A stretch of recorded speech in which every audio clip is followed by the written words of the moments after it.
Welcome back to News First. The accusations continue for the Archdiocese of Agana. They are now being accused of covering up sexual abuse at the church and trying to discredit those who attempted to uncover it. Here's more. The allegations resurfaced today as a result of a press release issued by SNAP, or the Survivors Network of Those Abused by Priests. In it, SNAP Director David Closey brings to light a meeting that took place back in 2010, in which Catholic insider Tim Rohr was allegedly asked to cover up sexual abuse allegations. We spoke with Rohr about this meeting. So they called me, and so they gave me the statement to read, and I just simply asked, well, why are we doing this? What do we have to hide? Why don't we just call their bluff and say, you know, come and look. We don't have anything to hide.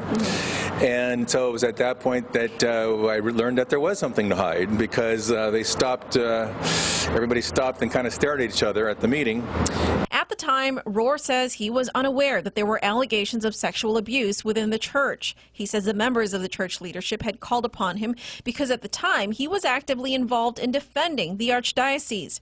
He says specifically the Archdiocese wanted him to go after SNAP Representative Joel Castix, who was visiting Guam back in 2010 to encourage victims to come forward, as well as Vice Speaker B.J. Cruz, who at the time was working on legislation to lift a statute of limitations on reporting sexual abuse at the church. And they were asking me to go out there and try to discredit those guys that were trying to, bring this to light.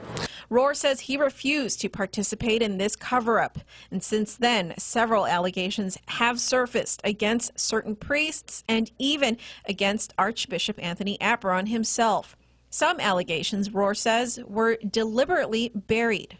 Do you think it's a problem, though, in the Catholic Church today, sexual abuse? Yes, a huge problem. It's a big problem. Plus, there's a culture of secrecy, fear, and somebody like the Archbishop has untold financial reserves to go after somebody like you or me or a victim that doesn't have any money to defend himself. Rohr believes instead of holding priests accountable or trying to prevent the sexual abuse, the Archbishop, by failing to act, is, in essence, condoning it.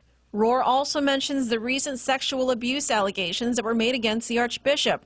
A man by the name of John Toves, in November of last year, claimed that his cousin had been molested by Archbishop Apparon. In fact, I've said ever since the John Toves allegations that the Archbishop has never come forward to say that he's innocent of the charges. He's threatened to sue for defamation, to protect the church. Those words need to happen. I'm innocent. I never hurt anybody. However, while Toves has been the one making these allegations against the Archbishop, his cousin, the alleged victim, has never come forward to corroborate the allegations. Calls and messages to the Archdiocese of Agana were not returned as of news time. You can read SNAP's full statement on our website at pacificnewscenter.com.